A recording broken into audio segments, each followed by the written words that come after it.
Hello students, so welcome to this video. अब हम इस वीडियो में अपना गवर्नमेंट बजट चैप्टर करने वाले हैं of our class 12 macroeconomics T R Jain. अब ये है हमारा chapter 10 of our book. So without wasting any time let's just begin. Concept of government budget. Government budget होता क्या है? पहली बात, गवर्नमेंट बजट आपने सुना होगा अपने घर, जब भी कभी रिपब्लिक डे हो जाता है, ठीक है, आपने सुनने लग जाते होगे, आपने अपने घर में जब पेरेंट्स वगैरह बात करते होगे, यार इस बार का बजट आने वाला है, इस बार के बजट में क्या होगा, क्या क्या पॉलिसीज़ होगी। जो भी सारे हमारे ये ट्रेडर्स वगैरह होते हैं, जो ये ट्रेडिंग वगैरह करते हैं, इन लोगों के लिए भी बजट का जो दिन होता है वो बहुत ज़्यादा इंपॉर्टेंट होता है। वो भी सोचते हैं भाई इस बार क्या होगा, इस बार क्या चीज़ होने वाली है, कैसा होगा, क्या होगा, ये सब चीज़ें, ठीक है। ओके। अब ये बजट पहली बात कब आता है, ये डेट क्या होती है बजट के आने की, और ये बजट को कौन प्रेजेंट करता है, बजट को कहाँ प्रेजेंट किया जाता है, मतलब किस जगह स्पीच दी जाती है, कहाँ से पता लगता है कि बजट आ गया और बजट में क्या क्या चीज़ें हैं।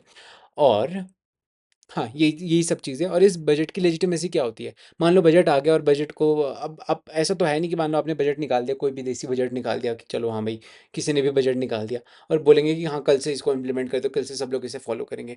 ये लेजिटिमेसी है कि भाई पूरा देश ही इस बजट को फॉलो करने लग जाता है, ये आती कहाँ से उसे भी हम जानेंगे। ठीक है।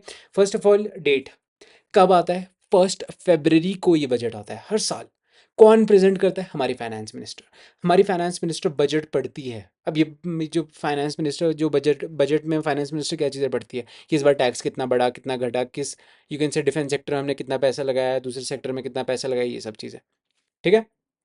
और ओके, अब ये जो हमारी फाइनेंशियल मिनिस्टर, अब ये स्पीच फाइनेंशियल मिनिस्टर कहाँ देती है? लाल किले के ऊपर से तो देती नहीं है, मतलब रेड फोर्ट के ऊपर जाके तो बोलती नहीं कि चलो भाई पूरी दिल्ली को सुनाएंगे आज हम, नहीं। हमारी जो फाइनेंस मिनिस्टर है वो पार्लियामेंट में ही बताती है, सारे जितने भी सारे मेंबर ऑफ पार्लियामेंट है उनके सामने प्रेजेंट करती है कि भाई ये ऐसा है, इस बार इतना हमने इसमें एलोकेट किया, इतना टैक्स बढ़ा दिया, इतना कम कर दिया, ये वो सो चीज़ है। ठीक है। ओके।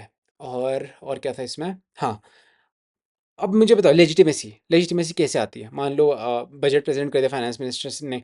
अब ऐसा तो है नहीं कि अगले दिन से ही लोग फॉलो करने लग जाएंगे इस बजट को। अब क्या होता है, मान लो फाइनेंस मिनिस्टर ने एक बजट प्रेजेंट किया। अब ये हमारे पार्लियामेंट में सब लोगों के पास दिया जाता है।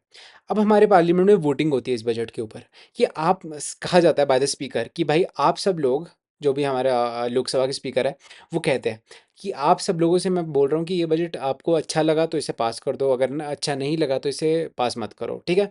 अब मान लो मेजॉरिटी लोगों ने ऐसा वोट कर दिया कि बजट बहुत अच्छा, हम पास कर रहे हैं, तो मतलब ये अगले दिन से इम्प्लीमेंट हो जाएगा। अगर मान लो मैं सारे लोगों ने बोल दिया कि बजट हमें पसंद नहीं आया, तो ये इम्प्लीमेंट नहीं होगा अगले दिन से। अब देखो, अब निर्मला सीतारमन नई पार्लियामेंट में आ गए। अब पार्लियामेंट में वो बातें क्या क्या करते हैं, वो दो चीज़ें बोलते हैं। पहली बात वो बताते हैं कि पिछले साल की हमारी कैसी परफॉर्मेंस रही है। मान लो ये 2024 है, फाइनेंस मिनिस्टर ने 1 फरवरी को बजट प्रेजेंट किया। पहली बात तो हमारे निर्मला सीतारमन जी बोलेंगे कि पिछली साल हमारी ये परफॉर्मेंस थी, हमने ये ऑब्जेक्टिव्स, ये गोल फुलफिल किए, ये हमारी कमियां रही, ये सब कुछ बता देते हैं। अब वो बताएंगे इस साल हम क्या क्या करने वाले हैं, फ्यूचर में हम क्या क्या करने वाले हैं। अभी जो ये दो पॉइंट्स है वो इन दोनों के बारे में बताते हैं, जो हमारी फ्यूचर की पॉलिसीज़ है, प्रोग्राम्स है, वो क्या क्या होने वाले हैं, ये चीज़ें। ठीक है। Features of the budget in India, budget के कुछ फीचर्स है वो पढ़ेंगे हम। ठीक है, क्या क्या फीचर्स है। ठीक है। It is the estimate of, ये क्या होता है बजट? बजट होता है एक एस्टिमेट किसका? गवर्नमेंट रिसिप्ट, कितना गवर्नमेंट के पास पैसा आया और कितना गवर्नमेंट ने पैसा खर्च दिया, इसका एक एस्टिमेट होता है हमारा बजट। ठीक है। It is estimate, not actual, what this, it is an estimate statement. अब देखो ये ना एस्टिमेट होता है, देखो ये गारंटेड नहीं होता कि भाई मान लो हमारी कंट्री में 100 क्विंटल, एग्जांपल दे रहा हूँ, ठीक है, इतना कम कभी नहीं, कभी कुछ कुछ भी प्रोड्यूस होता है किसी भी कंट्री में। ठीक है। मान लो हमारी कंट्री में 100 क्विंटल आयरन प्रोड्यूस हो रहा है, निर्मला सीतारमन बोलती है कि अगली साल 10,000 क्विंटल, मतलब इस फाइनेंशियल ईयर के एंड में 10,000 क्विंटल प्रोड्यूस हो जाना चाहिए। अब ये ना एक एस्टिमेट फिगर है। अब देखो जो 10,000 क्विंटल है जो मैंने अभी एस्टिमेट दिया, इससे ज़्यादा भी प्रोड्यूस हो सकता है, कम भी प्रोड्यूस हो सकता है। This is just an over your, मतलब कि इसके नेड़े तेड़े आपका प्रोड्यूस हो जाना चाहिए। एग्जाम्पल दिया मैंने आपको। ठीक है। It is prepared for the one financial year, ये सिर्फ एक साल के लिए बनाया जाता है। ठीक है। It is the constitutional requirement to present the budget before the parliament. और मान लो निर्मला सीतारमन जी ने सोचा कि यार इस बार यार छोड़ो, बजट बजट क्यों प्रेजेंट करना, कोई ज़रूरत नहीं। ऐसा नहीं है, उन्हें ज़बरदस्ती होती है कि उन्हें प्रेजेंट करना ही करना पड़ता है बजट। ठीक है। इट इज़ इन क्योंकि हमारे कॉन्स्टिट्यूशन में लिखा, हमारे कॉन्स्टिट्यूशन में लिखा है कि हर साल फाइनेंस मिनिस्टर एक बजट प्रेजेंट करेगी और वो बजट सारे मेंबर ऑफ पार्लियामेंट के द्वारा पास हुआ होना चाहिए। ठीक है, मतलब मेजोरिटी के साथ ये बजट पास होना चाहिए। ठीक है। It is presented by the finance minister every year, वही बात होगी। ठीक है। अब मान लो ठीक है, मान लो निर्मला सीतारमन ने इस बार कुछ पॉलिसीज़ बनाई। इस बार निर्मला सीतारमन ने कहा कि जो हमारी इलेक्ट्रिक व्हीकल्स है उसके ऊपर हम सब्सिडीज़ देंगे, उसके ऊपर हम टैक्स बहुत कम कर देंगे, रादर हम उसके ऊपर सब्सिडीज़ दे देंगे, गाड़ी को हम सस्ता कर देंगे। निर्मला सीतारमन जी ने बोला जो सोलर पैनल्स हैं हम उसको इस बार सस्ता कर देंगे। अब जो ये पॉलिसी और प्रोग्राम निर्मला सीतारमन जी ने बनाया, यू कैन से बताया, और यू कैन से जो ये पॉलिसीज़ बताई, ये पॉलिसीज़ को आप एक लीगल टर्मिनोलॉजी और यू कैन से एक वेरी फॉर्मल और प्रोफेशनल वे में आप इन सब पॉलिसीज़ को क्या कहोगे? ये आपकी बजटरी पॉलिसीज़ है। 1 फरवरी के दिन जो सारी पॉलिसीज़ हमारी फाइनेंस मिनिस्टर अनाउंस करती है, उन सब पॉलिसीज़ को बजटरी पॉलिसीज़ कहा जाता है। और बजटरी पॉलिसीज़ के अलावा अगर आप सोचते हो कि और फैंसी वर्ड चाहिए तो आप उसे फिजिकल पॉलिसी भी कह सकते हो। ये दो दो वर्ड है, बजटरी पॉलिसी और फिजिकल पॉलिसी, इनका एक सेम मीनिंग होता है, तो आप इन दोनों को एक साथ मतलब सब्स्टिट्यूट कर सकते हो, कोई दिक्कत नहीं होगी। और ये एमसीक्यू में भी आ सकता है, ये दोनों एक ही मतलब होता है इसका, बस ये चीज़ याद रखना, ठीक है। ये मैं अब आगे डिटेल में पढ़ाऊँगा, ठीक है, क्योंकि इसके ऊपर तो पूरी पूरी हेडिंग्स है, ठीक है। हम आएंगे पहली बार डेफिनेशन में, बजट की डेफिनेशन अच्छे से क्लियर करते हैं। Government budget is a statement of expected receipts, वही बात है। गवर्नमेंट बजट क्या है? एक्सपेक्टेड रिसिप्ट्स, कितना पैसा आएगा और कितना पैसा हम खर्च करने वाले हैं। जब आपके पास पता लग जाएगा कि आपके पास इतना पैसा आने वाला है, और आप थोड़ा बहुत जब भी जैसे आपको पता लगे कि आपके पास इतना पैसा आने वाला है, तब आप बजटरी पॉलिसी बनाओगे, तो आप डिसाइड करो कि हमें पैसा यहाँ यहाँ लगाना चाहिए, और उसके हिसाब से आप अपना एक्सपेंडिचर, एक्सपेक्टेड एक्सपेंडिचर डिसाइड कर लोगे, ठीक है। That reveals the budgetary policy of the government to achieve the twin objective. अब देखो इसके थ्रू गवर्नमेंट अपने ट्विन ऑब्जेक्टिव पूरे करती है। कौन से? Of growth and stability, country की ग्रोथ भी हो और कंट्री में स्टेबिलिटी भी आए, ठीक है। Objective of government budget, government budget के कुछ ऑब्जेक्टिव्स हैं, अब हम उसके बारे में पढ़ेंगे। अब देखो ऊपर तो बजट के जो ऑब्जेक्टिव पढ़े तो बस एक यू कैन से स्टेटमेंट को थोड़ी और सुंदर बनाने के लिए यूज़ किए हुए थे, इतने ज़्यादा मतलब हाँ, समझ रहे हो ना, थोड़ा beautification of the statement definition के लिए थे ये। और ये है बहुत ज़्यादा डिटेल्ड ऑब्जेक्टिव्स, अब हम इसको पढ़ेंगे। First of all GDP growth, GDP wait, objective of government budget के पहला क्या होगा? GDP growth. जब भी कभी फाइनेंस मिनिस्टर बजट प्रेजेंट करती है, उसका क्या, उनका क्या गोल होता है, क्या ऑब्जेक्टिव होता है? कि हम लोग अपनी कंट्री की जीडीपी बहुत ज़्यादा ग्रो कर देंगे, कंट्री को बहुत ज़्यादा रिच बना देंगे, ठीक है। जीडीपी ग्रोथ का यही तो मीनिंग होता है, ठीक है, बहुत लेमैन लैंग्वेज में। अब देखो गवर्नमेंट जीडीपी जब ग्रो करना ना, वो दो तरीके से आप कर सकते हो। या तो फिर गवर्नमेंट खुद चीज़ों को प्रोड्यूस करना शुरू कर दे, मतलब जैसे गवर्नमेंट खुद इंडस्ट्री सेटअप करे और खुद प्रोडक्शन करने लग जाए, उससे भी जीडीपी इंक्रीज हो सकती है। दूसरी, गवर्नमेंट प्रमोट करे प्राइवेट सेक्टर को और प्राइवेट इंडिविजुअल्स को कि भाई तुम इन्वेस्ट करो अपना पैसा और प्रोडक्शन एक्टिविटीज़ करो, चीज़ों को प्रोड्यूस करो, पैसा कमाओ और जीडीपी की ग्रोथ की तरफ कंट्रीब्यूट करो। दो मेथड मैंने आपको बता दिए।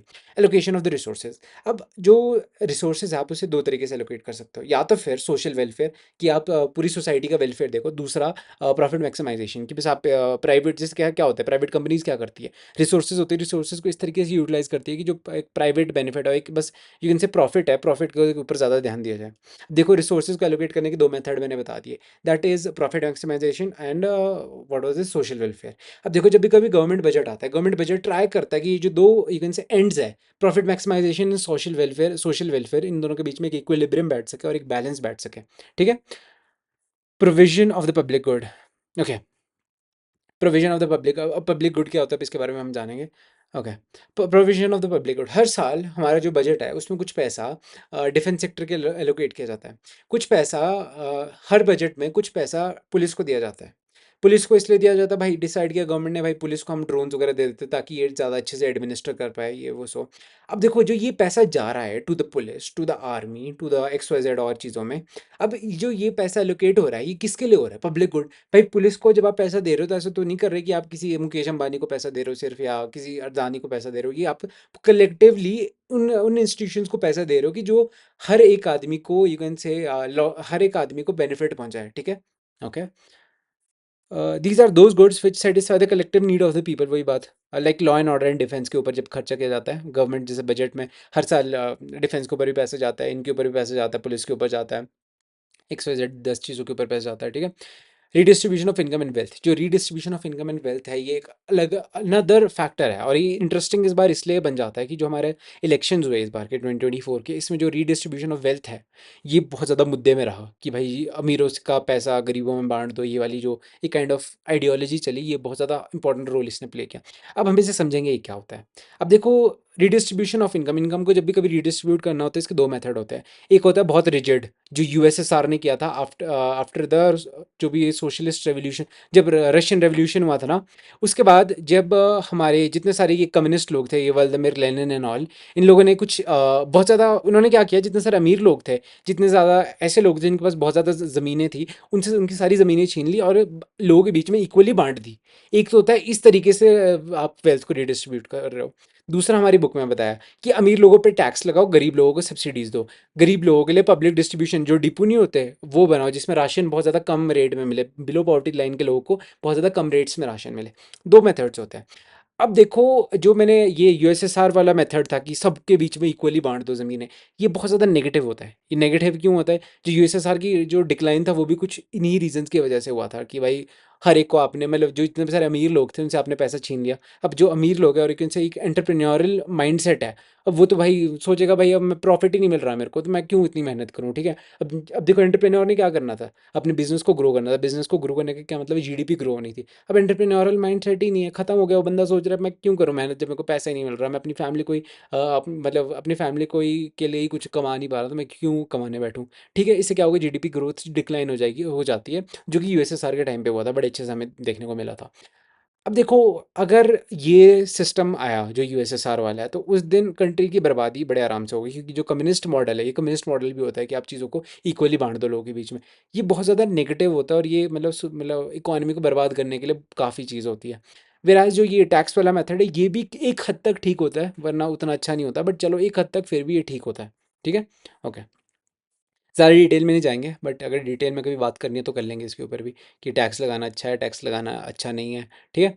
बैलेंस्ड रीजनल ग्रोथ, अब ये बैलेंस्ड रीजनल ग्रोथ क्या होती है? अब भाई देखो, जब भी कभी बजट आता है ना, हमारी फाइनेंस मिनिस्टर और इवन से जो जितने भी सारे हमारे लीडर्स हैं, वो चाहते हैं कि सिर्फ अर्बन एरिया डेवलप ना करें, सिर्फ दिल्ली मुंबई बहुत ज़्यादा बड़ी सिटीज़ ना बन जाए। वो चाहते हैं कि गाँव के एरियाज़ में भी अच्छी डेवलपमेंट आए। ठीक है, गाँव के जो लोग हैं वो भी अच्छी इनकम कमाने लग जाए। ठीक है। The budgetary policy places the priority on the development of the backward regions in the country. जो गवर्नमेंट क्या करती है, गवर्नमेंट ऐसी प्रायोरिटी फिक्स करती है कि भाई यार जो बैकवर्ड एरियाज़ है वहाँ पे ज़्यादा ग्रोथ हो, ये वो सो। ठीक है। अभी गवर्नमेंट किस तरीके से करती है, गवर्नमेंट कुछ सब्सिडीज़ लॉन्च कर दे कि देती है कि मान लो अगर आपने अपनी फैक्ट्री है वो आपने रूरल एरियाज़ में सेट कर दी, तो आपको हम थोड़ी यू कैन से थोड़ा आपको थोड़ा आपको हम जो आपका बिजली का बिल आएगा वो थोड़ा कम आएगा, आप पानी आपको हम थोड़े सस्ते रेट में प्रोवाइड कर दें, पानी का बिल एंड ऑल।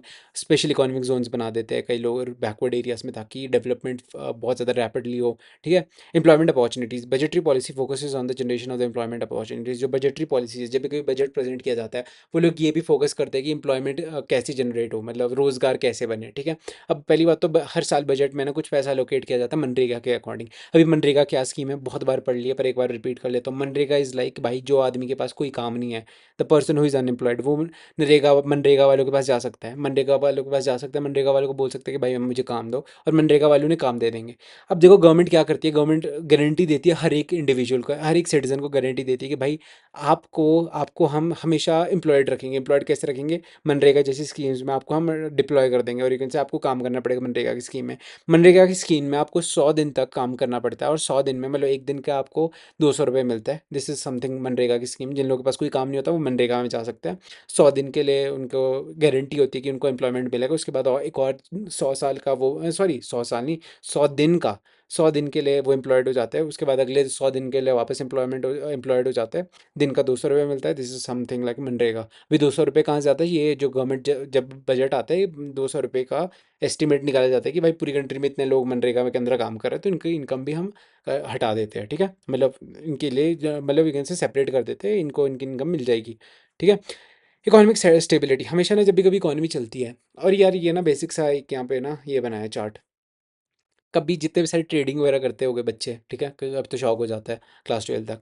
अब देखो क्या होता है, कैसे चलता है हमेशा ग्राफ, कभी ऊपर जाता है, कभी नीचे जाता है, कभी ऊपर जाता है, कभी नीचे जाता है, ये चला होता है। ठीक है।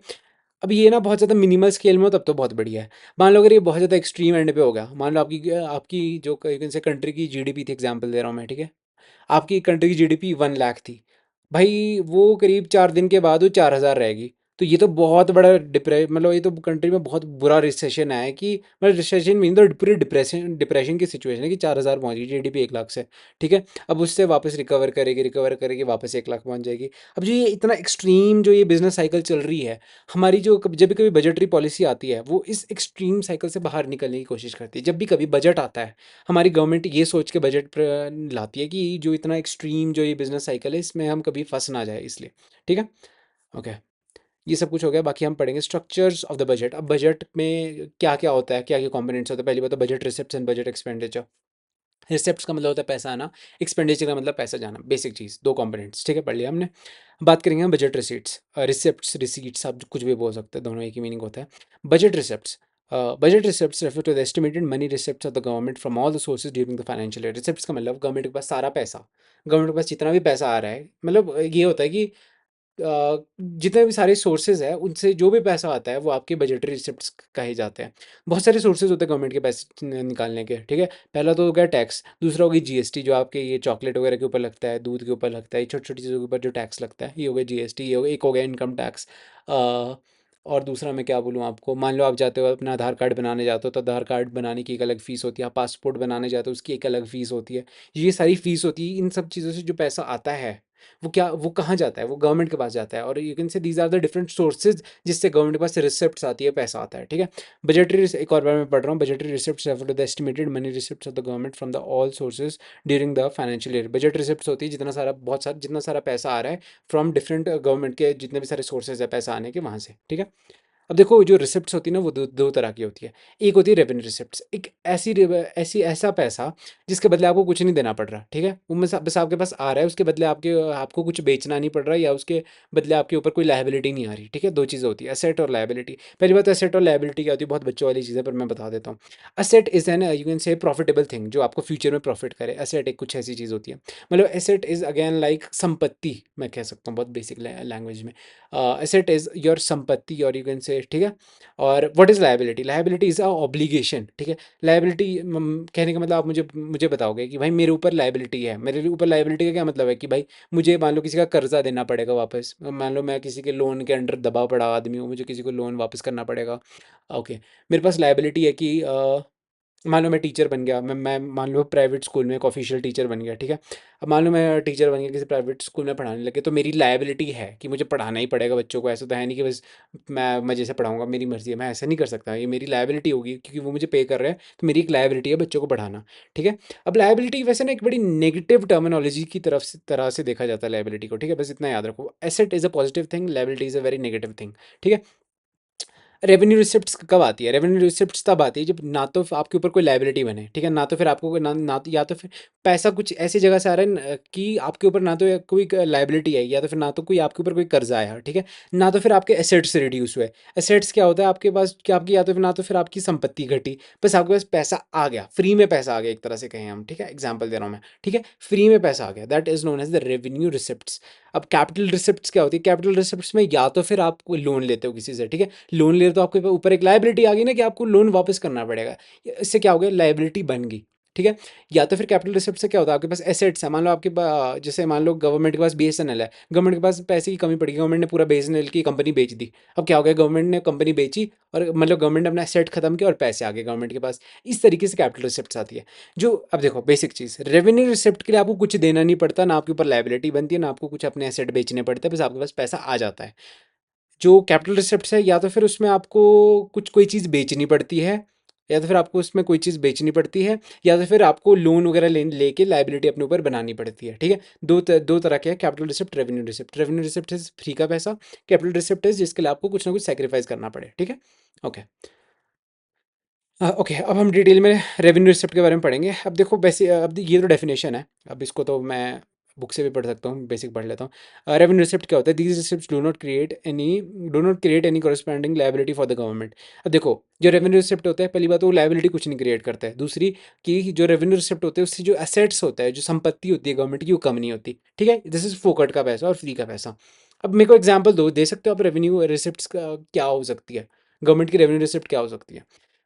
अगर आपका आंसर टैक्स है तो your answer is absolutely correct. जो टैक्स है, मुझे बताओ, जब आप टैक्स पे करते हो तो गवर्नमेंट आपको बोलती है कि भाई इसके बदले हम आपको ये देंगे। ऐसा तो कुछ नहीं होता, आपको टैक्स हर महीने देना पड़ता है। ऐसा तो है नहीं आप बोलोगे कि नहीं इस बार मैंने टैक्स नहीं देना, मैं मनी नहीं है, तुम लोग काम ही नहीं करते। आपको फिर भी ज़बरदस्ती देना पड़ता है टैक्स, कोई आपकी चॉइस नहीं होती। देयरफॉर टैक्स इज, टैक्स के ऊपर देखो, या तो देखो टैक्स से क्या हो रहा है, गवर्नमेंट कोई के ऊपर कोई लाइबिलिटी नहीं पड़ रही ना, गवर्नमेंट ने कोई अपना एसेट बेचा, बस उसके पास टैक्स आ गया फ्री का, ठीक है, दैट्स इट। अब देखो ना, जब मैं ये बोल रहा हूँ ना कि टैक्स फ्री का आ रहा है तो उससे नेगेटिव नहीं लेना, मैं एग्जांपल दे रहा हूँ, ठीक है, कि गवर्नमेंट के ऊपर एज सच डायरेक्ट लायबिलिटी नहीं बनती, इनडायरेक्टली ज़रूर बन जाती है। वो थोड़ा इलेक्शंस वगैरह आ जाते हैं बीच में, तो मैं उसको ज़्यादा लंबा हो जाएगा और ज़्यादा कम्प्लेक्स हो जाएगा, उसके बीच में हम नहीं जाएंगे। अभी हम इतना ही रखते हैं यहाँ पे, ठीक है। Okay, it does not lead to any burden on the future generation. Okay, what is this, revenue receipts are sound financial health. अगर देखो मान लो जो दो बेसिक चीज़ें इसके, और यू कैन से व्हाट व्हाट डू आई से, कि ये दो बेसिक इम्प्लीकेशंस है, नहीं, दो बेसिक बेनिफिट्स कह लूँगा मैं, ठीक है। दो बेसिक बेनिफिट्स है जब आपके पास रेवेन्यू रिसिप्ट ज़्यादा होता है। जब भी कभी आपके ऊपर आपके पास, आपकी कंट्री के पास रेवेन्यू रिसिप्ट बहुत ज़्यादा हो जाए, उसका मतलब क्या है कि जो आपकी फ्यूचर जनरेशन है उसके ऊपर बर्डन कुछ नहीं पड़ेगा, ठीक है। बर्डन कुछ भी नहीं पड़ेगा जब आपके रेवेन्यू रिसिप्ट बहुत ज़्यादा हो, ठीक है। अगर रेवेन्यू रिसिप्ट बहुत ज़्यादा हो, इसका एक और मतलब होता है कि जो आपकी फाइनेंशियल कंडीशन कंट्री की वो बहुत बढ़िया है, बहुत ज़्यादा साउंड फाइनेंशियल हेल्थ है आपकी कंट्री की, और मतलब आपकी कंट्री फाइनेंशियली बहुत अच्छा कर रही है, ठीक है। ओके, अब हम बात करेंगे रेवेन्यू रिसिप्ट्स के क्या क्या सोर्सेज है, रेवेन्यू रिसिप्ट कहाँ कहाँ से आता है, क्या क्या डिफरेंट डिफरेंट जगह है जहाँ से रेवेन्यू रिसिप्ट आता है। First of all is the tax receipt. Revenue receipt दो जगहों से आता है, पहली बार टैक्स रिसिप्ट एंड दूसरा है non tax receipt. Non tax को हम रिसिप्ट्स को भी हम पढ़ेंगे, पहले हम टैक्स रिसिप्ट्स को पढ़ेंगे। पहली बात, बेसिक चीज़, टैक्स की डेफिनेशन, ये बहुत ज़्यादा इंपॉर्टेंट है, ठीक है, पता होनी चाहिए अब तुम्हें, ठीक है। अगले साल से तुम लोग, नहीं इसी साल से तुम लोग ऑफिशियली कमाना शुरू कर सकते हो, नहीं वैसे तो 14 ईयर थी, पर चलो एग्जाम्पल, ठीक है। A tax is a compulsory payment to the government by the household firms or the other institutions. चलो एक अगली definition. A tax is a compulsory payment made by the individual household or a firm to the government without the reference to anything in the return. ये ज़्यादा अच्छी definition है। Tax क्या है? Compulsory payment, आपको हर साल टैक्स देना पड़ता है, हर महीने। I don't remember, I don't know कि टैक्स महीने का होता है साल का होता है, अभी मैं नहीं दे रहा इसलिए, ठीक है। Tax is a compulsory payment made by an individual. Tax एक ऐसी चीज़ है, कंपल्सरी चीज़ है, जो आपको हर बार देनी पड़ती है। वैसे नहीं, वैसे सॉरी, मैं गलत चीज़ अभी आपको बोली। टैक्स मैं नहीं, टैक्स हर एक आदमी देता है। कैसे देता है? जब आप चॉकलेट भी खरीदते हो ना, उसके ऊपर भी टैक्स होता है। कभी भी कोई आपको ऐसा बोले कि आप टैक्स नहीं देते, ये सबसे गलत बात है। क्योंकि ज़िंदगी में आपने जो टी शर्ट भी पहनी है ना भाई, उसके ऊपर भी टैक्स लगा है। जब आपने टी शर्ट दुकान से खरीदी ना, उसके ऊपर भी आपने टैक्स दिया, तो मतलब हर एक आदमी टैक्स देता है, ठीक है। मैं भूल गया इस चीज़ को, मतलब मैं इनडायरेक्ट टैक्स को भूल गया, मैं डायरेक्ट टैक्स के ऊपर ही था, ठीक है। A tax is a compulsory payment made by the individual, household or a firm to the government without the reference to anything in return. Tax एक ऐसी पेमेंट है जो जो कि एक इंडिविजुअल या तो फिर एक हाउस होल्ड और एक बिजनेस किसको देता है, गवर्नमेंट को ज़बरदस्ती पे करना पड़ता है। जितनी जो ये सारे लोग हैं, मतलब यू से इंडिविजुअल, फर्म और हाउस होल्ड है, इन तीनों को ज़बरदस्ती गवर्नमेंट को एक फिक्स अमाउंट पे करना पड़ता है, without the reference to anything in return, without expecting anything in return. मतलब आप मान लो आपने टैक्स दे दिया, तो आप गवर्नमेंट को ऐसे नहीं बोल सकते भाई टैक्स के बदले मेरे को ऐसा चाहिए कि टैक्स के बदले मेरे को स्कूल दे दे अच्छा सा, अभी के अभी। ऐसा नहीं होगा। गवर्नमेंट देखो इनडायरेक्टली ज़रूर आपको बहुत सारे बेनिफिट्स देगी, बट डायरेक्टली गवर्नमेंट आपको कोई बेनिफिट देने नहीं वाली है। जैसे कि देखो, आपने टैक्स पे किया, आपके टैक्स की वजह से ही तो इतने सारे अच्छे रोड्स बन रहे हैं, आपके टैक्स की वजह से ही तो बहुत सारी बेसिक फैसिलिटीज़, म्यूनिसिपल कॉर्पोरेशन वगैरह की इतनी सारी चीज़ें बन रही है, पुलिस वगैरह को के पास पेमेंट जा रही है, लॉ एंड ऑर्डर मेंटेन हो रहा है, ये सारी चीज़ें, कोर्ट वगैरह बन रहे हैं आपके डिस्ट्रिक्ट कोर्ट से, ये सब कुछ, ये सारे कैसे आ रहा है, इन सब लोगों को पैसा कहाँ से आ रहा है, आप ही के टैक्स के थ्रू आ रहा है, ठीक है। तो वही चीज़ है। अब देखो, इनडायरेक्टली गवर्नमेंट आपको हेल्प कर रही है, बट डायरेक्टली आपको आपको गवर्नमेंट मतलब डायरेक्टली आपके टैक्स के बदले आप कुछ चीज़ मांग नहीं सकते हो। इनडायरेक्टली आपको ज़रूर गवर्नमेंट दे देती है, बट आप मतलब ज़बरदस्ती गवर्नमेंट से मांग नहीं सकते, ठीक है। आपको इनडायरेक्टली चीज़ें बहुत सारी मिल जाती है जब आप टैक्स पे करते हो, ठीक है। टाइप्स ऑफ टैक्सेस, टैक्सेस के तीन टाइप्स जो हमारे बुक्स में दिए हुए हैं। First is progressive and regressive tax, value added tax and specific tax, direct and indirect tax, ठीक है। First of all, progressive and regressive tax कौन से होते हैं? प्रोग्रेसिव टैक्स होते हैं कुछ ऐसे टैक्स जो इवन से इनकम के साथ साथ बढ़ जाए। चलो मैं एग्जाम्पल कैसे दूँ। ओके, मान लो एक आदमी है जो कि, वेट, ओके, मान लो एक आदमी है जो साल के 2 से 5 लाख के बीच में अमाउंट कमा रहा है, तो उसके ऊपर 10% टैक्स लगेगा, ठीक है। Let's just take an example of an दूसरा आदमी जो साल में 5 लाख से 10 लाख के बीच में कमा रहा है, तो उसके ऊपर 15% टैक्स लगेगा। This is known as progressive tax. जब इनकम बढ़ रही है तो टैक्स भी बढ़ रहा है, जब इनकम घट रही है तो टैक्स भी घट रहा है। देखो सीधी सी बात, अंबानी जी के ऊपर बहुत ज़्यादा टैक्स होगा, मतलब एग्जांपल दे रहा हूँ मैं, ठीक है। अंबानी जी के ऊपर 40% टैक्स होगा, वेयर एज जो आपका बेसिक बिजनेसमैन होगा उसके ऊपर करीब 10%, 5% कुछ इस तरीके से टैक्स होगा। दिस वॉज एन एग्जाम्पल, ठीक है। तो प्रोग्रेसिव टैक्स का क्या मतलब है? बेसिक मतलब जब भी कभी आपकी इनकम इंक्रीज होती है तो आपके ऊपर टैक्स भी इंक्रीज होगा, जब आपकी इनकम घटेगी तो आपका टैक्स भी घट जाएगा, ठीक है, आपके ऊपर। Now what is the regressive tax? Regressive tax is like, देखो, a tax is said to be regressive time when it causes a greater real burden on the poor than the rich. Regressive tax एक ऐसा tax होता है जिससे poor जो population है उसके ऊपर ज़्यादा बर्डन पड़ता है, वेराज रिच पॉपुलेशन होती है उसके ऊपर कम बर्डन पड़ता है। मैं कैसे एग्जांपल दूँ? Let's just take an example. Government decide किया जितने भी पूरी कंट्री में लोग हैं सब लोग 40% टैक्स देंगे। मतलब बहुत बुरी चीज़ होती है कि 40% बंदा टैक्स दे रहा है। अब इसका क्या मतलब है कि सारे लोग 40% टैक्स देंगे। एक गरीब आदमी भी 40% टैक्स देगा, एक अमीर आदमी भी 40% टैक्स देगा। मान लो एक गरीब आदमी, उसके लिए तो 40% मतलब उसकी ऑलमोस्ट 50% सैलरी। अमीर आदमी है भाई, उसके पास तो करोड़ों पड़े हैं, ठीक है, तो वो 40% देगा तो उसके ऊपर ज़्यादा फर्क नहीं पड़ने वाला उस आदमी को। मतलब फ़र्क ज़रूर पड़ेगा बट उतना नहीं पड़ेगा जितना कि पूरा आदमी को पड़ेगा। पूरा आदमी का तो बेचारे का सर्वाइवल बर्बाद हो जाएगा, ख़त्म हो जाएगा, वो बेचारा सर्वाइव करना उसके लिए मुश्किल हो जाएगा। चलो रिच आदमी है, उसको थोड़ी अपनी लग्जरी कम कर सकता है पर अच्छे से सर्वाइव तो फिर भी कर लेगा, वेल ऑफ तरीके से वो फिर भी अच्छी लाइफ जी लेगा। फिर इस पुअर के लिए सर्वाइव करना भी मुश्किल हो जाएगा। अब जो ये टैक्स है जो सबके ऊपर इक्वली लग रहा है, ठीक है, अमीर गरीब का डिफरेंस नहीं है, सबके ऊपर इक्वल टैक्स लग रहा है, वो कहा जाएगा रिग्रेसिव टैक्स। प्रोग्रेसिव में क्या हो रहा था? टैक्स बढ़ रहा था, इनकम बढ़ रही थी, टैक्स बढ़ रहा था। रिग्रेसिव टैक्स, इनकम चाहे जितनी हो सबके ऊपर बराबर टैक्स लगेगा, ठीक है। Value added tax and the specific tax. अब ये वैट क्या होता है, ये स्पेसिफिक टैक्स क्या होता है, ठीक है। पहली बात वैट के बारे में पढ़ेंगे। Value added tax is an indirect tax which is impose on the value addition at the various stages of production. ये नेशनल इनकम में अच्छे से पढ़ा है तो मैं इसको एक बार रिपीट नहीं करने वाला, ठीक है। मतलब हर एक यू कैन से जो भी स्टेप होता है प्रोडक्शन का, ठीक है, उसके ऊपर टैक्स चार्ज किया जाता है। मान लो वीट है, वीट को आपने, मान लो नहीं चलो वीट को आपने ब्रेड बना दिया, ठीक है, वीट को आपने ब्रेड बना दिया, इस प्रोसेस में भी आपके ऊपर टैक्स लगेगा। ये क्या होगा? वैट लगेगा, वैल्यू एडेड टैक्स। मान लो उस वीट से आपने सैंडविच बना दिया, उसके ऊपर भी आपको टैक्स लगेगा। अब उस सैंडविच को आपने किसी बहुत ज़्यादा अच्छे से रेस्टोरेंट में, बहुत ज़्यादा एक्सपेंसिव रेस्टोरेंट में आपने प्रेजेंट कर लिया, उसके ऊपर और टैक्स लगेगा। मतलब हर एक स्टेज में, हर एक प्रोडक्शन के स्टेज में जो टैक्स लग रहा है वो वैट कहा जाता है। अब वैसे आज के टाइम पे उसे जीएसटी का, मतलब जो जीएसटी है, जीएसटी ने वैट को रिप्लेस कर दिया है, तो मतलब आज के टाइम पे आप जीएसटी भी लिख सकते हो, वैट ज़रूरी नहीं है। Specific tax. When a tax is levied on a commodity on the basis of its unit size, weight, it is called as a specific tax. मान लो जब भी कोई टैक्स किसी वेट के ऊपर लग रहा है, मान लो जस्ट टेक एन एग्जांपल, आपने 5 किलो वीट ले लिया। अब 5 किलो वीट के ऊपर आपको अलग टैक्स, मतलब स्पेसिफिक 5 किलो जो वीट है उसके ऊपर अलग से टैक्स लगेगा। मान लो आप 2 किलो का वीट लोगे, उसके ऊपर एक अलग से टैक्स लगेगा। ये जो टैक्स लग रहा है किस बेसिस पे लग रहा है? डिफरेंट वेट के ऊपर है, और यू कैन से डिफरेंट यूनिट्स के ऊपर। डिफरेंट यूनिट्स मतलब आप, अगर मैं कैसे एग्जांपल दूँ आपको, मान लो अगर मान लो आप 5 बनानास लोगे तो आपके ऊपर अलग टैक्स लगेगा। वैसे इतने मिनिमल चीज़ों पे नहीं लगता टैक्स, पर मैं एग्जांपल दे रहा हूँ। मान लो अगर आप 5 बनानास लोगे तो आपके ऊपर अलग टैक्स लगेगा, 2 बनानास लोगे अलग टैक्स लगेगा, ठीक है। स्पेसिफिक टैक्स होता है, मतलब स्पेसिफिक यूनिट या यू कैन से स्पेसिफिक साइज के ऊपर अलग अलग टैक्स लगता है, ठीक है, basic cheese. Direct and indirect tax, ये आते हैं सबसे मोस्ट इंपॉर्टेंट एंड सबसे most visible type of taxes. Direct tax क्या होता है? फर्स्ट ऑफ ऑल पहली बात तो बुकिश नहीं, पहले तो मैं कंसेप्ट समझाता हूँ।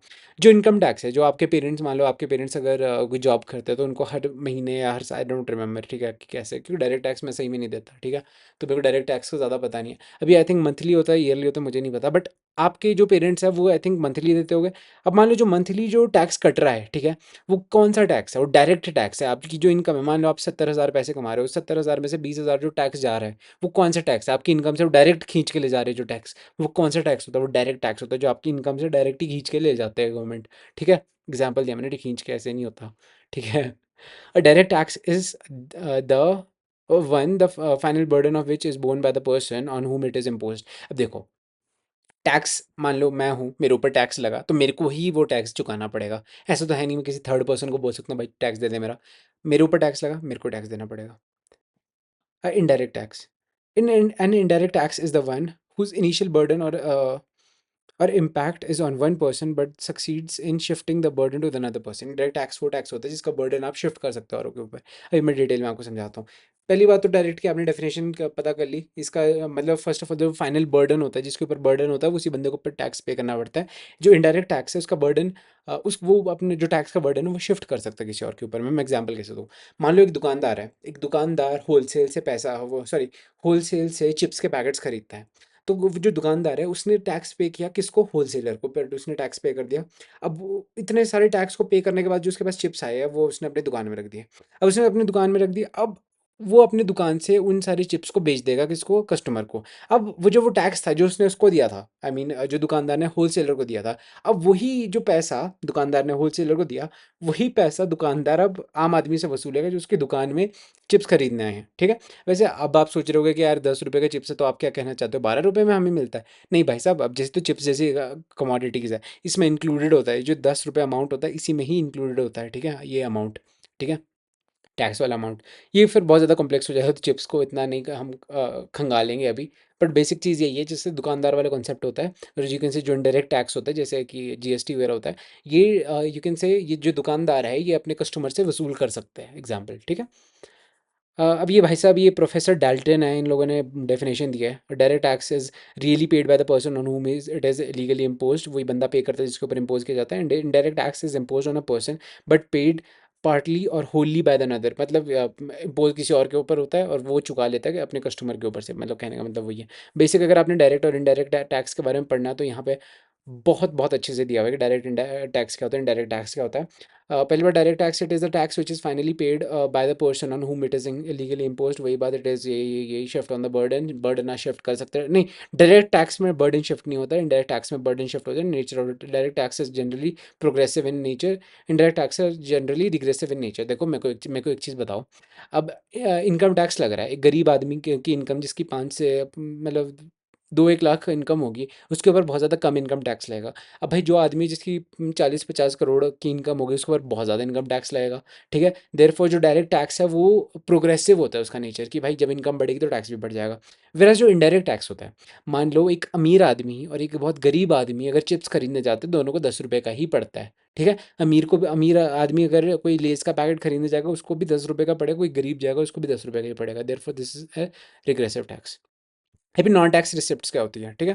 एक सेकेंड, ओके कहाँ हैं हम? Non tax receipts. पहली बात हमने टैक्स के बारे में बात कर दिया कि टैक्स किस किस तरीके से लगता है, और रेवेन्यू रिसिप्ट्स कैसे कैसे तरीके से गवर्नमेंट एक्सट्रैक्ट करती है और अपने रेवेन्यू रिसिप्ट के अंदर डालती है। अब हम बात करेंगे रेवेन्यू रिसिप्ट के जो दूसरा सोर्स है। देखो अभी हमने रेवेन्यू रिसिप्ट, एक सेकेंड, ओके पहले तो हमने अभी तक तो हमने ये पढ़ लिया। एक second, can you just excuse me please. Okay अभी तो हमने रेवेन्यू रिसिप्ट का ये सब वाला पार्ट पढ़ लिया। अब हम पढ़ेंगे जो रेवेन्यू रिसिप्ट है उसका नॉन टैक्स रिसिप्ट्स। पहले तो गवर्नमेंट को रेवेन्यू रिसिप्ट्स कहाँ से आते हैं? इन सोर्सेज से आते हैं। अब हम पढ़ेंगे ये वाले सोर्सेज, ठीक है। ओके, मैं क्या किया मेरे को पता नहीं, बट चलो, मतलब जो मैंने अभी ड्रॉ किया पीछे, ठीक है। Non-tax receipts. Non-tax receipts are those receipts which are arises from the sources other than the tax. अब जो पैसा गवर्नमेंट के पास टैक्स के अलावा दूसरे सोर्सेज से आ रहा है, अब हम इसके बारे में जानेंगे। First is a fees. A fee is a payment to the government for the services that is render to the people. अब मुझे बताओ, जब भी कभी आप अपना आधार कार्ड बनाने जाते हो तो आपको कुछ एक फ़ीस पे करनी होती है। जब आप पासपोर्ट बनाने जाते हो आपको फ़ीस पे करनी पड़ती है। जब आप अपना ड्राइविंग लाइसेंस बनाने जाते हो तो आपको फ़ीस पे करनी पड़ती है। जो ये सारी फ़ीस है, मान लो आपने अपने घर में कि मिनी होम बार बना दिया तो उसके उसके लिए आपको एक लाइसेंस चाहिए होता है, तो उसके ऊपर भी आपको एक फ़ीस पे करनी पड़ती है। आप गन के शौकीन हैं तो आपने एक राइफ़ल बना दी, अब उसके लिए भी आपको एक लाइसेंस जब बना रहे हो तो उसके लिए भी आपको एक फ़ी पेमेंट करनी पड़ेगी। अभी जितने भी सारी ये फ़ी पेमेंट है, तो ये कहाँ जा रही है? जा तो गवर्नमेंट की जेब में रही है। अब गवर्नमेंट की जेब में जा रही है तो गवर्नमेंट की जेब में किस जगह पे जा रही है? रेवेन्यू रिसिप्ट पे जा रही है। समझ रहे हो मेरी बात? Fines are those payments which are made by the law breakers to the government. अब मान लो आपने नॉन पार्किंग एरिया में गाड़ी खड़ी कर दी और उसके ऊपर चालान हो गया, वो चालान का पैसा जाएगा कहाँ पे? रेवेन्यू रिसिप्ट में जाएगा। रेवेन्यू रिसिप्ट गवर्नमेंट के पास जाएगा, किस किस स्पेसिफिकली किस अकाउंट में जाएगा? गवर्नमेंट के पास रेवेन्यू रिसिप्ट के अकाउंट में जाएगा, ठीक है। Escheats refers to the income of the state which arises out of the property left by the people without the legal heir. मान लो एक आदमी है भाई, वो है करोड़पति आदमी, ठीक है, वो है मल्टी बिलियनर आदमी, ठीक है, मल्टी बिलियनर आदमी, उसका बेटा कोई नहीं है। अब देखो, मान लो अब वो आदमी मर गया, तो आगे जो इसका इतना बड़ा बिजनेस है वो किसके पास जाएगा? किसी के पास नहीं। अब वो किसके पास जाएगा? गवर्नमेंट के पास, ठीक है। पहले, अब मैं सुनो मेरी बात, आराम से सुनो, चैन से सुनो। पहले क्या होता था, जब मान लो ऐसा मल्टी बिलियनर आदमी मर जाए जिसका कोई बेटा नहीं है, तो उसका जितना भी सारी प्रॉपर्टी थी वो पहले गवर्नमेंट के पास जाती थी। आज के टाइम पे गवर्नमेंट ने क्या डिसाइड किया है कि मान लो मान लो कोई एक आदमी है जिसकी प्रॉपर्टी है और उसका पता ही नहीं है किसकी किस बंदे की प्रॉपर्टी है, किस बंदे की प्रॉपर्टी है, पता ही नहीं है कुछ, ठीक है। अब क्या करेगी गवर्नमेंट? गवर्नमेंट ढूंढेगी उसका क्लोजेस्ट रिश्तेदार कौन है। जब भी कभी उसका क्लोजेस्ट रिश्तेदार ढूंढेगी फिर उसको पकड़ा देगी, भाई देख ये प्रॉपर्टी तू संभाल, गवर्नमेंट नहीं रखेगी। अब कहने का मतलब है गवर्नमेंट ऐसे प्रॉपर्टीज नहीं रखती है, पहले रखा करती थी। दैट्स इट एस चीट्स में। Okay. Okay, special assessment. Special assessment is that payment which is made by the owner of those properties whose value has been appreciated due to development. अब देखो, मान लो मैंने एक बिल्डिंग खड़ी कर दी, commercial building, commercial नहीं, residential building बनाई जिसमें अराउंड 50 फ्लोर्स है। सब में फ्लैट्स बना रखे हैं मैंने, और मैंने फ्लैट्स बेच दिए, ठीक है, मतलब बेचे तो नहीं, अब मतलब मैंने बेचने वाला हूँ मैं वो सारे फ्लैट्स, ठीक है। अब मुझे पता लगता है कि गवर्नमेंट मेरे बिल्कुल जो मेरी बिल्डिंग है जो मैंने बनाई है, फ्लैट्स बनाए जिसमें मैंने, उसके सामने से एक नेशनल हाईवे बनाने वाली है। अब इससे क्या होगा, जो मैंने प्रॉपर्टी बनाई, जो मेरी रियल एस्टेट है, उसकी वैल्यू कितनी बहुत ज़्यादा बढ़ जाएगी, ठीक है। सारे लोग सोचेंगे भाई नेशनल हाईवे में हमारी फ्लैट होगा, कितने मज़े हो जाएंगे, कितना अच्छा ट्रांसपोर्टेशन लॉजिस्टिक्स है, वो 110 चीज़ें। तो इससे क्या होगा, जो मेरी प्रॉपर्टी है उसकी वैल्यू बढ़ जाएगी। अब मेरी जब वैल्यू बढ़ जाएगी, सरकार बोलेगी भाई साहब ये फ्री में नहीं है, आपकी वैल्यू बढ़ी, अब इसके ऊपर भी टैक्स दो हमें। अब जो ये वाला टैक्स होगा ये आपके स्पेशल असेसमेंट्स के अंडर आएगा, ठीक है। Income from the public enterprises, मान लो जैसे आज के टाइम पे जो रेलवेज़ है, रेलवेज किसके अंडर है, गवर्नमेंट के पास है हमारा रेलवेज, ठीक है। अब रेलवे जो जितनी सारी ट्रेन चलती है सारी गवर्नमेंट की ट्रेन है, कोई प्राइवेट तो है नहीं, प्राइवेट प्लेयर हमारी ट्रेन में है नहीं।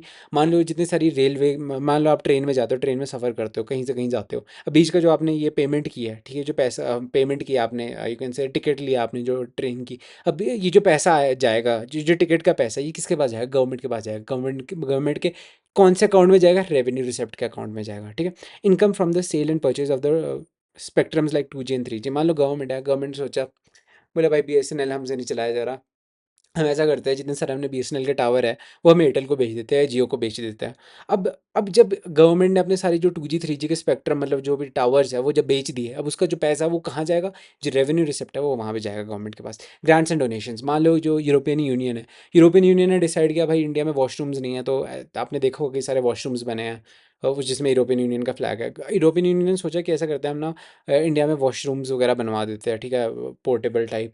तो अब जो पैसा यूरोपियन यूनियन ने एज अ ग्रांट डोनेशन दिया इंडिया को, तो वो भी आएगा आपके रेवेन्यू रिसिप्ट के अंदर। अब सुनो मेरी बात, ठीक है। अब जो मैंने आपको ग्रांट बताए यूरोपियन यूनियन ने इंडिया को दिया, ऐसे कोई भी ग्रांट इंडिया नहीं लेता है, ठीक है। आप बोलेंगे सर आपने तो अभी बोला। अब देखो, जब भी कोई कंट्री, देखो कोई भी कंट्री है, मान लो जर्मनी है, जर्मनी ने सोचा कि हम ऐसा करते हैं, इंडिया की गवर्नमेंट को हम कुछ पैसा दे देते हैं ताकि वो अपने गरीब पॉपुलेशन को देख पाए, ठीक है। इंडिया की गवर्नमेंट 1 रुपया भी ऐसा एक्सेप्ट नहीं करती है आज के टाइम पे। क्यों नहीं करती है?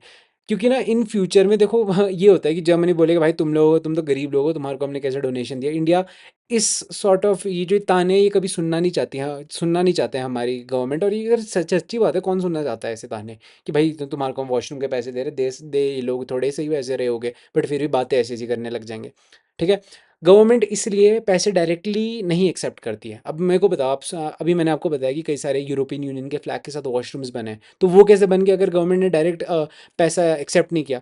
कई सारे एनजीओज होते हैं, मान लो कोई एनजीओ क्या होते हैं, जो लोग मतलब यू कैन से पब्लिक हेल्प करने के ऊपर ज़्यादा फोकस्ड होता है, यू कैन से पब्लिक वेलफेयर करने के ऊपर ज़्यादा फोकस्ड होता है। तो मान लो कोई जर्मनी है, जर्मनी वाले क्या करेंगे, किसी कोई इंडिया के एनजीओ को फंड करेंगे और उस एनजीओ को बोलेंगे भाई इंडिया में वॉशरूम्स खोल, बहुत ज़्यादा वॉशरूम्स बनाओ, पैसा हम दे देंगे, ठीक है। इस तरीके से जो पैसा आ रहा है इनडायरेक्टली, जर्मनी से पहले एनजीओ में, एनजीओ से फिर डायरेक्ट इम्प्लीमेंट हो रहा है यहाँ पे। डायरेक्ट गवर्नमेंट को नहीं दिया, ऐसे नहीं डायरेक्ट नहीं मोदी जी के पास चेक काट के दिए जर्मनी ने कि भाई जाओ इससे वॉशरूम्स बनाओ। ये किसको दिया गया है, ये चेक दिया गया है एनजीओ को, और आगे एनजीओ बनाता है जो भी सब कुछ करना होता है, जो भी सब कुछ मतलब करवाता है, जो फॉर द कंट्री जिसने डोनेशन दिया है, ठीक है। अब जो ये सारे इन्वेस्टमेंट आएंगे वो भी आपकी, जो जितने सारे इस तरीके से ग्रांट्स एंड डोनेशंस आएगी, ये भी आपके रेवेन्यू रिसिप्ट में जाएगी, ठीक है। अब बात करेंगे कैपिटल रिसिप्ट, बहुत ज़्यादा छोटा कॉन्सेप्ट है। कैपिटल रिसिप्ट क्या होती है, ठीक है। These receipt create the liability for the government. Liability क्या मतलब होती है, मेरे ऊपर क्या, तो फिर कर्जा चढ़ गया किसी चीज़ का, ठीक है, या I am liable to provide some service, मुझे ज़बरदस्ती कोई ना कोई सर्विस करनी पड़ेगी, ठीक है। अब देखो, अब पैसा गवर्नमेंट के पास किस तरीके से आ रहा है, मान लो मैंने कहा कि creation of liability. Creation of liability क्या मतलब, गवर्नमेंट को कर्जा लेना पड़ा, गवर्नमेंट को लोन लेना पड़ा, ठीक है। तो गवर्नमेंट ने जब लोन लिया और तब जब गवर्नमेंट के पास पैसा आया, तो वो आपके कैपिटल रिसिप्ट के अंडर पैसा आएगा, ठीक है। These receipts cause the reduction in the assets. मान लो गवर्नमेंट है, गवर्नमेंट को के पास थोड़ी गरीबी आ गई, गवर्नमेंट ने क्या किया, अपना पूरा BSNL ही बेच दिया। अब जब BSNL बेचने के बाद जो जो उसकी संपत्ति थी, जो गवर्नमेंट के पास एसेट था BSNL, जब उसे बेच के जो पैसा आया और यू कैन से रिडक्शन ऑफ एसेट हुआ। एसेट जब कम हुआ और तब जाके पैसा आया, तो जो पैसा आएगा वो किसके अंडर आएगा, वो कैपिटल रिसिप्ट्स के अंदर आएगा। ठीक है, ये क्या होता है जब कैपिटल रिसिप्ट्स आपकी बहुत ज़्यादा हो जाए, इससे क्या होगा, आपका जो फ्यूचर जनरेशन है उसके ऊपर बर्डन बढ़ जाएगा। प्लस कैपिटल रिसिप्ट बनने का एक और मतलब होता है कि जो आपकी कंट्री की फाइनेंशियल हेल्थ है, और एक से जो आपकी कंट्री की इकोनॉमी की जो स्थिति है वो बहुत बेकार है। अब जो मैंने ये पॉइंट्स बनाया ना, जो एक्स्ट्रा यहाँ पे लिखे हैं, ये मोस्ट प्रोबेबली मैंने संदीप गर्ग से लिखे हुए, जो संदीप गर्ग की मैक्रो इकोनॉमिक्स है, ये उसके पॉइंट्स है। देखो मैंने क्या किया है, जो मेरे एक्स्ट्रा पॉइंट्स होते हैं, जो मुझे दोनों बुक्स से अच्छे लगते हैं, मैं वो यहाँ पे लिख देता हूँ। ठीक है, तो मोस्ट प्रोबेबली आपको दोनों चीज बुक्स का थोड़ा बहुत सार, अंतिम सार मिल जाएगा इसमें। ठीक है, okay okay. The central government, देखो अब देखो, कुछ सोर्सेज है जहाँ से कैपिटल रिसिप्ट्स आती है। कैपिटल रिसिप्ट्स आने के तीन सोर्सेज है mainly, recovery of the loans. अब देखो, जब आपने किसी को, मान लो आपने अपने दोस्त को कर्जा दे रखा है, वैसे दोस्त को कर्जा देना बहुत बुरी मतलब बहुत बेकार इकोनॉमिक डिसीजन होता है, पर चलो मैं एग्जांपल दे रहा हूँ। ठीक है, ओके। आपने क्या किया, अपने दोस्त को आपने 2,000 रुपये दिए, और अपने दोस्त को बोला कि भाई इन फ्यूचर में मेरे को ये ऐसा देख, मैंने तेरे को 2,000 दे दिए, तू मुझे ऐसा कर दियो 2,100 रुपये वापस कर दियो इन फ्यूचर इंटरेस्ट के साथ। ठीक है, अब ये क्या हो गया, आपके लिए ये एक असेट हो गया कि आपने अपने दोस्त को पैसा दिया। दोस्त को पैसा इस उससे दिया कि इन फ्यूचर में ये मेरे को 200 के साथ 2,000 के साथ 100 रुपये एक्स्ट्रा मुझे वापस करेगा। ये आपके लिए एक एसेट है कि आपने अपने दोस्त के पास पैसा रखा है। अब देखो, जैसे ही आपका दोस्त आपके पास वो 2,100 रुपये आपको जब वापस कर देगा, तो इसका क्या मतलब है, जो आपका एक असेट था जो आपने अपने दोस्त को दे रखा था, अब दोस्त को पैसे दे दिया आपने, और उसके ऊपर आपने एक्सपेक्ट किया कि ये मुझे इंटरेस्ट भी देगा, 2,100 मतलब 100 रुपये का इंटरेस्ट भी देगा, तो क्या मतलब था, ये एक आपके लिए एसेट था। ठीक है, जब आपको आपके दोस्त ने जब आपको पैसा वापस कर दिया, तो वो आपके पास वापस आ गया। अब देखो, वो लायबिलिटी भी नहीं हो, आपका डायरेक्ट रेवेन्यू, मतलब पैसा आ गया आपके पास। ठीक है, इससे क्या हुआ, जो आपका एसेट था वो घट गया आपके पास। जब जैसे ही आपके पास एसेट घट गया और आपके पास पैसा आया, देयरफॉर वो कहाँ आएगा, कैपिटल रिसिप्ट के अंदर। और जो रिकवरी ऑफ लोन है, ये एक रिकवरी ऑफ लोन भी एक यू कैन से कैपिटल रिसिप्ट के अंडर सोर्स होता है, कैपिटल रिसिप्ट का एक सोर्स होता है। बोरिंग्स एंड लायबिलिटीज, मान लो, अब आप जाते हो, मान लो हमारी कंट्री की 1991 में बहुत बुरी इकोनॉमिक कंडीशन थी, हम आईएमएफ और वर्ल्ड बैंक के पास गए थे, उनसे उन्हें हमने कहा था भाई कर्जे में ऐसा कर, हमें $7 बिलियन का लोन दे दे। तो ये कंडीशन थी, ये क्या है, बोरोइंग है, हमारे ऊपर एक लाइबिलिटी बन गई कि भाई इन फ्यूचर अब वो 7 बिलियन का लोन हमें वापस करना पड़ेगा। ठीक है, ये काइंड ऑफ एक एग्जाम्पल मैंने और दे दिया आपको बोरोइंग का। अदर रिसिप्ट से डिसइन्वेस्टमेंट, ये ज़्यादा इंपॉर्टेंट है, अदर रिसिप्ट से ज़्यादा, तो ये वर्ड याद रखो। ठीक है, ये डिसइन्वेस्टमेंट है, ये क्या होता है, मान लो जैसे बीएसएनएल है। अब गवर्नमेंट के पास थोड़ी बुरी हालत चल रही है इकोनॉमी, गवर्नमेंट क्या करेगी, जो भी सारे बीएसएनएल है, बीएसएनएल के शेयर्स बेचने लग जाएगी। शेयर मार्केट पता है, ट्रेड मार्केट। तो गवर्नमेंट क्या कर रही है, अपनी जो जो भी सारे उसकी इक्विटी थी वो डाइल्यूट करके उसके शेयर्स बेचने लग गई सबके बीच में। ठीक है, पब्लिक के बीच में। इससे क्या हो रहा है, जो गवर्नमेंट के पास संपत्ति थी, जो बीएसएनएल के शेयर्स थे, गवर्नमेंट ने उसे डाइल्यूट कर दिया, और गवर्नमेंट ने वो सारे शेयर्स बेचने शुरू कर दिए। ठीक है, इससे क्या हुआ, एसेट कम होने लग गया गवर्नमेंट का। देयरफॉर आपका ये भी कैपिटल रिसिप्ट के अंदर आ रहा है। इसमें लायबिलिटी बनी, इसमें क्या हुआ, इसमें भी आपका एसेट घट गया। इन तीनों चीज़ों को भी, ये तीनों चीज़ है आपके सोर्स ऑफ कैपिटल रिसिप्ट। अब ना यहाँ पे आपके बुक में, हाँ सुनो मेरी बात सुनो, अब देखो आपको मैंने सारी चीज़ एक्सप्लेन कर दिया। ठीक है, अब आपने ये सारे के जो क्वेश्चंस दिए हैं ना, जैसे ये देखो, ये वाले क्वेश्चन है, ये सॉल्व करना है। देखो मैंने तो टिक विक मार रखे हैं, आपके बुक में कुछ नहीं दिया होगा। ये जो यहाँ पे आंसर्स लिखे हैं, इसको प्लीज़ हाइड कर दो और खुद सॉल्व करने की कोशिश करो। जैसे यहाँ पे कैपिटल रिसिप्ट्स है, कैपिटल रिसिप्ट्स के यहाँ पे क्वेश्चन है, इन्हें खुद सॉल्व करने की कोशिश करो, आंसर नहीं देखने। जब आप इन क्वेश्चंस को खुद सॉल्व करोगे, एक आपके मन में प्रैक्टिकल नॉलेज होगी और एक क्लैरिटी आएगी। और दूसरी चीज़, इकोनॉमिक्स में कन्फ्यूजन आती है, जैसे कि अभी मैंने आपको कैपिटल रिसिप्ट्स, रेवेन्यू रिसिप्ट्स बताए, आगे अभी आएगा कैपिटल एक्सपेंडिचर, रेवेन्यू एक्सपेंडिचर आएगा, इन सब में बहुत ज़्यादा कन्फ्यूजन होती है। तो इस कन्फ्यूजन को हटाने के लिए ना, बेसिक चीज़ बताऊँ क्या होती है, चीज़ों को रिपीट करो, बार बार पढ़ो, बार बार पढ़ो, बार बार पढ़ो, और आपके पास आंसर आ जाएंगे। अब जैसे तो ये है, जिसमें इतना सारा revenue receipt, capital expenditure, revenue expenditure, पता नहीं क्या, इतना सब कुछ चला हुआ है। इसमें आपको मैं ना एक बहुत अच्छा टिप दूंगा कि चार्ट्स बनाओ, rough low, rough you can से रफ नोटबुक लो, और उसमें चार्ट बनाओ, और ये सारी चीज़ें बनाते रहो, लिखते रहो, और आपका बहुत अच्छे से कॉन्सेप्ट क्लियर हो जाएगा। So this is the end of the video. बाकी मैं आई थिंक जितना चैप्टर बचा है नेक्स्ट वीडियो में कवर कर दूंगा। So thank you for watching the video. I hope you like the video. If you think this video was helpful, make sure to like. So bye bye students.